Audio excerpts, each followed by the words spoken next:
Au nom du Père, du Fils et du Saint-Esprit, un seul Dieu, Amen. Bonjour les amis, j'espère que tout va bien avec vous. Le chapitre 15 de l'Évangile selon Saint Luc nous raconte 3 paraboles merveilleuses. La première parabole, celle de la brebis perdue. La deuxième, celle de la drachme perdue.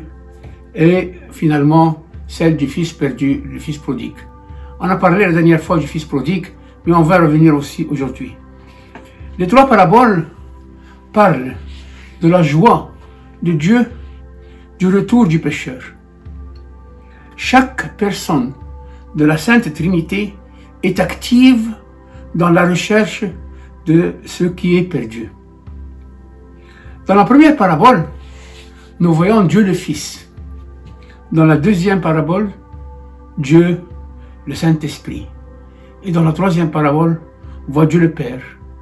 Dans toutes ces paraboles, c'est Dieu qui cherche la personne perdue et non pas l'homme.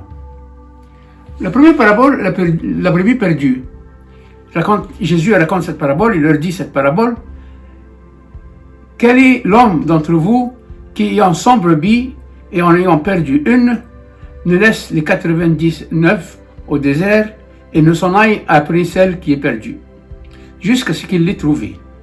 Et l'ayant trouvée, il la met sur ses propres épaules, bien joyeux, et étant de retour à la maison, il appelle les amis et les voisins, leur disant « Réjouissez-vous avec moi, car j'ai trouvé ma brebis perdue. Je vous dis qu'ainsi il y aura de la joie au ciel pour un seul pécheur qui se répand que pour 99 justes qui n'ont pas besoin de repentance. » Le bon berger, un berger, il prend bien soin de ses brebis. Il les conduit vers des verts pâturages pour qu'ils trouvent de la verdure à manger. Il leur donne ce qui est bon pour elles. Il les soigne lorsqu'elles sont blessées. Il leur donne un abri pour les protéger du vent, de la pluie, des animaux sauvages. Le berger protège ses brebis. Celles-ci peuvent lui faire confiance. Il arrive parfois que les brebis s'éloignent du berger. Ils partent loin de lui. Elles se retrouvent seules dans la nuit, seules face au danger, seules pour trouver la nourriture. Elles ne peuvent compter que sur leur propre force. La vie devient plus difficile pour elles. Heureusement, le berger aime ses brebis. Il n'hésite pas à tout quitter pour partir à leur recherche. Jésus nous dit, Dieu est comme le bon berger. Lorsque nous sommes perdus, il part à notre recherche. Lorsqu'il nous retrouve, il est heureux. Dans cette parabole, on voit le Fils qui est descendu du ciel pour nous sauver. La deuxième parabole, c'est la parabole de la drachme perdue. La drachme, c'est une pièce de monnaie. On lit la parabole où quelle est la femme qui, ayant 10 drachmes, elle perd une drachme. Elle allume la lampe, elle balaye la maison et ne cherche diligemment jusqu'à ce qu'elle l'ait trouvée. Et l'ayant trouvée, elle assemble les amis et les voisines, disant « Réjouissez-vous avec moi, car j'ai trouvé la drachme que j'avais perdue. Ainsi, je vous le dis, il y a de joie devant les anges de Dieu pour un seul pécheur qui se répand. »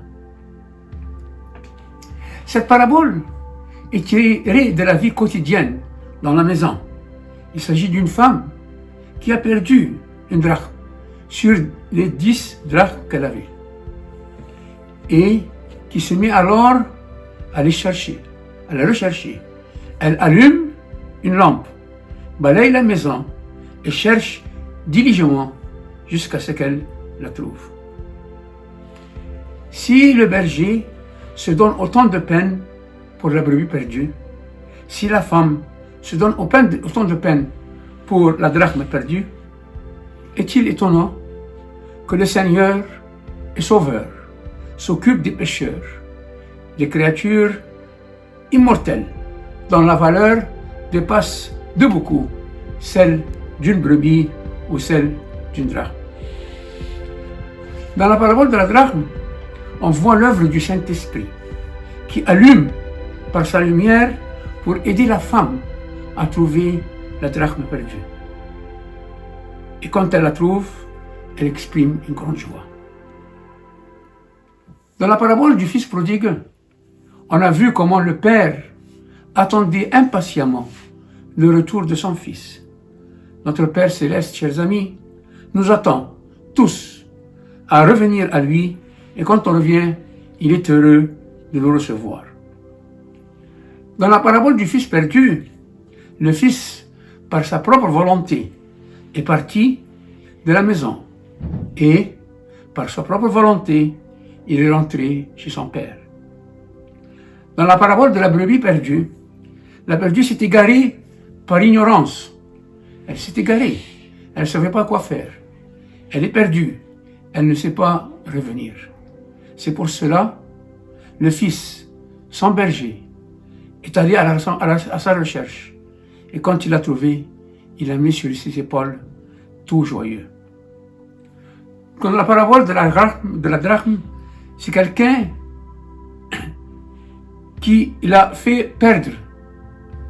La drachme, c'est une pièce de monnaie. Elle ne bouge pas, elle ne réfléchit pas. Quand elle est perdue, c'est quelqu'un qui l'a perdue. Elle représente la personne qui est perdue à cause de mauvaises fréquentations. Dieu veut nous dire dans ces trois paraboles, quelle que soit la raison pour laquelle on s'éloigne de lui, il est toujours là présent à nous recevoir. Dans ces paraboles, le Seigneur montre aussi que les sentiments du ciel sont la joie. Dans la première parabole, notre communion est avec le Père. Dans la première parabole, notre communion est avec le Fils. Dans la deuxième parabole, notre communion est avec le Saint-Esprit. Dans la troisième parabole, notre communion avec le Père. Quel privilège d'être apte à la communion avec les trois personnes de la Sainte Trinité, de participer au sentiment de la joie de Dieu. Jésus répond à ceux qui rejettent les pécheurs. Il veut leur faire comprendre que l'amour de Dieu n'a pas de limite. Le Père du ciel est comme le berger de l'histoire. Chacun de nous compte à ses yeux. Chacun est unique. Chacun est précieux. Si l'un d'entre nous est parti loin de lui, s'il est perdu, égaré, il perd à sa recherche. Et lorsqu'il le retrouve, il est tout joyeux. Le bonheur de Dieu, la joie de Dieu éclate lorsque tous sont réunis.